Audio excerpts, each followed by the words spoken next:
नमस्ते दोस्तों। दोस्तों क्या आप कोई भी सर्जरी जैसे कि एसीएल रिकंस्ट्रक्शन या knee replacement, hip replacement, hernia ऐसा कुछ कराने का प्लान कर रहे हैं और डॉक्टर ने आपको कुछ इंस्ट्रक्शंस दिए हैं जिसमें एक इंस्ट्रक्शन ये भी है कि आपको सुबह खाली पेट आना है और आपको समझ में नहीं आ रहा कि किस प्रकार से इस इंस्ट्रक्शन को फॉलो करना है। तो इस वीडियो को शुरू से लेके लास्ट तक पूरा देखिए और मैं बताता हूँ कि खाली पेट रहने के लिए क्यों बोला जाता है और किस प्रकार से आपको खाली पेट रहना है।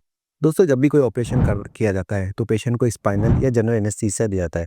ऐसे में पेशेंट को ये कहा जाता है कि आपको 4 से 6 घंटे तक, मिनिमम आप 6 घंटे ही मान लीजिए, तब तक ना तो खाना खाना है, ना पानी पीना है, ना मुँह से कुछ लेना है।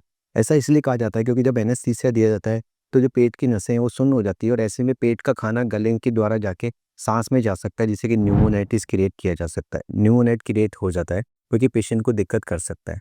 अब इस ऐसी न्यूमोनाइटिस से बचने के लिए पेशेंट को ये कहा जाता है कि आप 6 घंटे खाली पेट रखिए, ताकि जो पेट तक सारा खाना है वो आंतों में चला जाएगा और उसके रीगर्जिटेशन के चांसेस नहीं रहेंगे।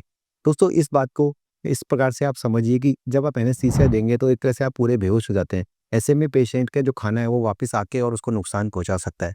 कई लोग मुझसे सवाल पूछते हैं कि सर समझ लिए, ये बात तो हम समझ गए हैं कि जनरल एनेस्थीसिया में ये रिस्क है, लेकिन स्पाइनल एनेस्थीसिया में ऐसा क्यों कहा जाता है? क्योंकि दोस्तों स्पाइनल एनेस्थीसिया में कई बार ये होता है कि स्पाइनल एनेस्थीसिया का इफेक्ट नहीं आएगा तो जनरल एनेस्थीसिया देना पड़ सकता है। दूसरा, स्पाइनल एनेस्थीसिया में भी कई बार लेवल हाई हो तो रीगर्जिटेशन का चांसेस होता है। तो ऐसे में दोनों ही कंडीशन, चाहे स्पाइनल एनेस्थीसिया हो चाहे जनरल एनेस्थीसिया हो, आपको 6 घंटे तक खाना भी नहीं खाना है और पानी भी नहीं पीना है। कई पेशेंट को जब मैं समझा देता हूँ कि आप खाना मत खाइए, पानी मत पीजिए, तो वो केला खा लेते हैं या कई लोग गुटखा खा लेते हैं। तो दोस्तों मुँह में कुछ भी अगर आप खाएँगे तो उसका साँस में जाने का चक्कर रहेगा।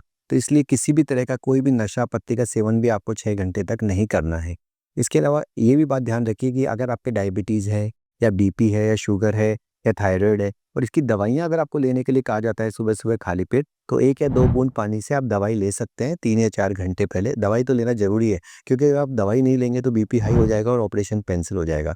तो दोस्तों ये संक्षिप्त में जानकारी थी कि ऑपरेशन से पहले 4 से 6 घंटे पहले खाली रखना है, कैसे रहना है और क्या करना है। क्या आप भी किसी सर्जरी को कराने जा रहे हैं और आपके मन में कोई डाउट है कि मैं इसके लिए कैसे बेटर प्रिपेयर हो सकता हूँ? तो नीचे लिखे गए नंबरों पर आप मुझे संपर्क कर लीजिएगा और मैं आपकी हेल्प करूँगा। धन्यवाद दोस्तों।